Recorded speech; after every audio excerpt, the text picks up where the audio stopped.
Hi, my name is Ron Bishop and I'm a professional motivational coach. But what do they mean? They simply mean this, that I teach people self-motivational skills. Some years ago, my old uncle told me, he said, Ron, don't try and teach anybody anything unless you can do it yourself. How right he was.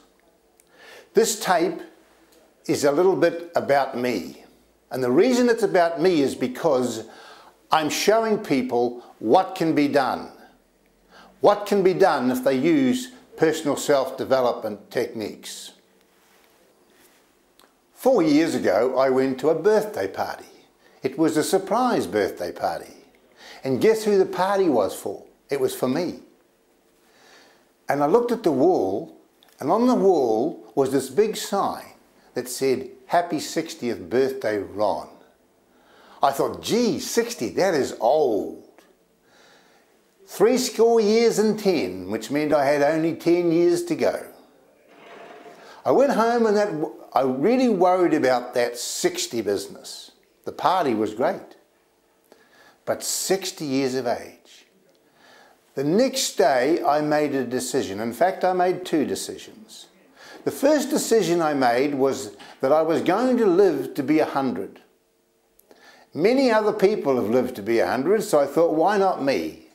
Straight away that gave me 40 more years of life. And the other decision I made is I looked at what I've done in my life and decided I really hadn't done all the things I wanted to do.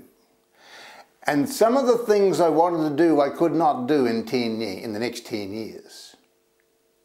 So I decided to become a professional speaker. Now at that stage I had no idea what I was going to speak about. But I had been a member of Toastmasters for some 16 years and I'd won quite a few speech competitions. So I went back to my library of books. I have about 300 books on self-help. And I started reading these books again.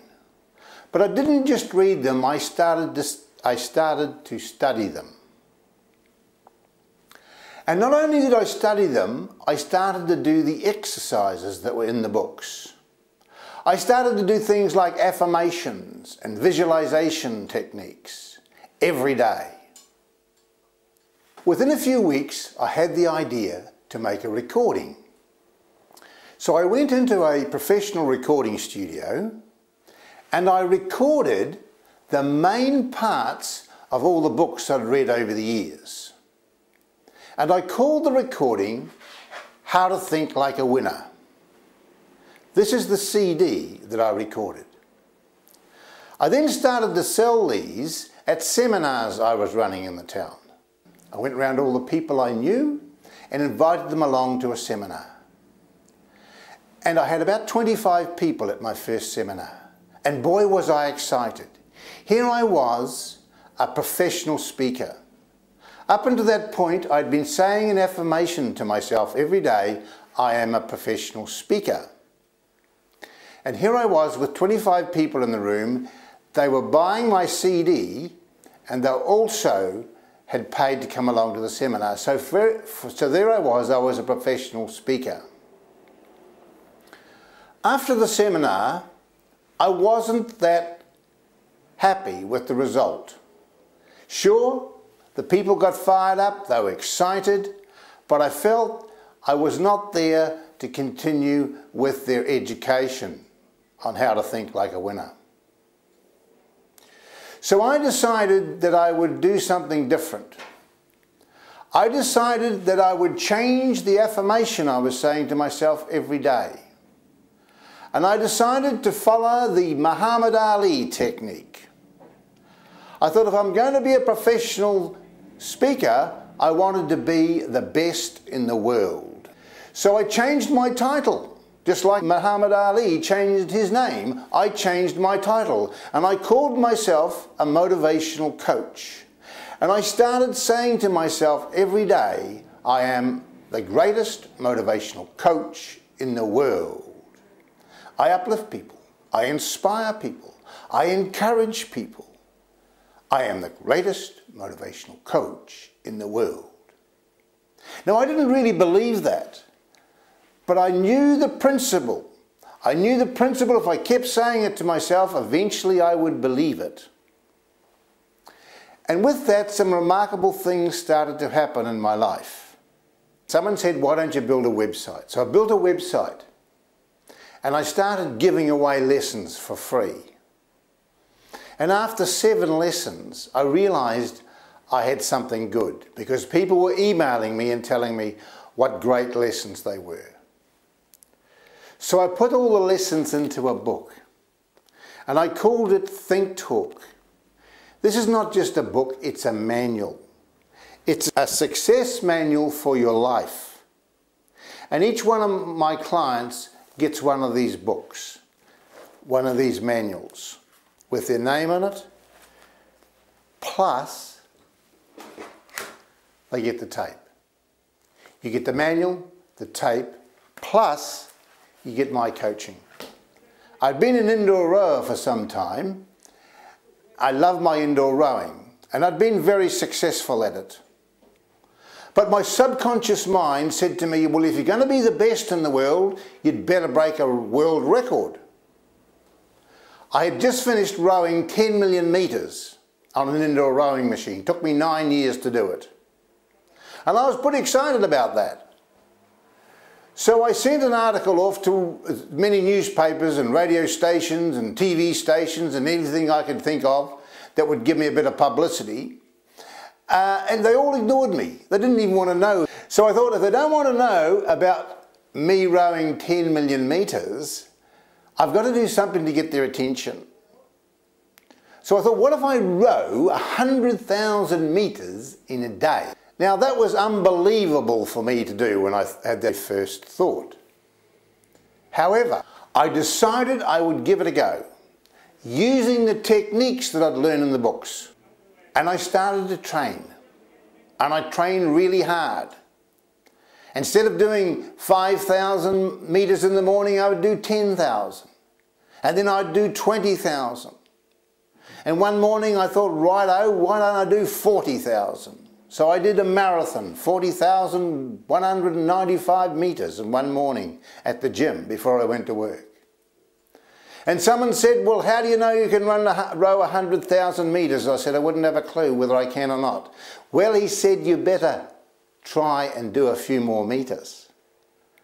So I took my rowing machine out into the public arena, and I went to a liquor store. And I rowed 50,000 metres in 3.5 hours. And I raised some money. I took a tin with me, a bucket with me, and I raised some money. What did I raise the money for? I wanted to raise some money to help some people.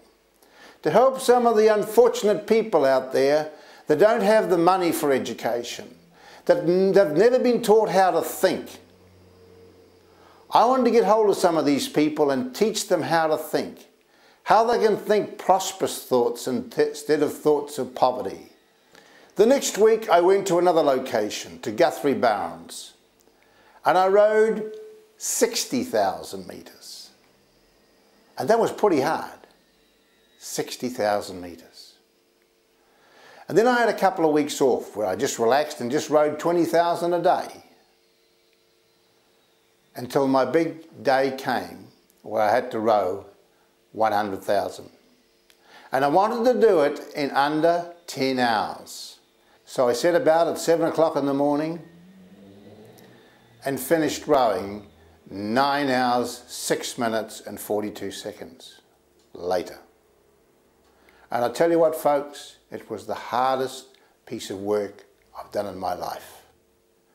But it was the most rewarding. I felt fantastic. I'd done something no other man of my age in the world had ever done before. I'd broken a world record. So I'd rowed 100,000 metres in 9 hours. Did I get people's attention? You bet I did. First person to ring me was TV1 Sport, David DeSoma. Now, sport is not always about elite high achievers taking on the world, earning the big bucks and becoming superstars. For South Canterbury's Ron Bishop, his aim in life is to show that things can be done if the attitude, of course, is right. And here's his name in the record books to prove it. Rowing is easy, rowing is fun. He sweats it out for hours upon hours, but is going nowhere fast. I can't even row a boat. Which begs the obvious question, why would you do it? If you're going to be successful in life, you've got to be different. I learned one thing: the crowd is wrong. And Ron Bishop, Timaru debt collector and motivational coach, is very much the individual. Whatever your inner thoughts are today is going to be what happens to you tomorrow. I don't motivate people, I teach people how to motivate themselves. He's big on actions, not just words. Last month rowing 100 kilometres in one stint. 9 hours and 6 minutes. He's believed to be the first man over 60 in the world to do so. Even an old 64-year-old can do it, if you believe. Boy, that was tough. I got in the bath and couldn't get out. He got onto the rowing machine after some input from his extended family. One day, one of my aunties said to me, "When's it due?" That was enough to tip me over, so I went to the gym and said, "What can you do with this?" Since that day in 1996, he reckons he's dropped 15 kilograms and clocked up more than 10 million metres. He's also been a regular at Masters Games. Dunedin 1996, 100 metres in 16.9 seconds. I got a gold medal. Rowing indoors can have its limitations, though. It's boring to think about something pleasant. Our suggestion to go on location was readily snapped up.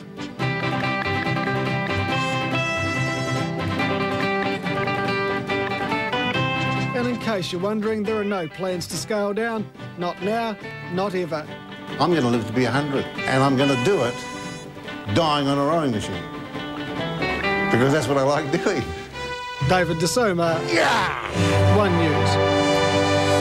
Oh, good on you, Ron. Love the enthusiasm. When I first started my personal self-development business, I wanted a logo. But I wanted a logo that was different. I wanted a logo that would describe what I did. And my graphic artist came up with this. This here is a life buoy. And there's a man in the middle of the life buoy, and in his head is a think tank. In his heart is a belief tank. That is, we think with our head and believe with our heart. Our think tank is our conscious mind, and our belief tank is our subconscious mind. Now, the link between these two is affirmations and visualizations. Affirmations being what we say to ourselves and to others, and visualizations being how we visualize things. So all of that together brings us to the power of belief.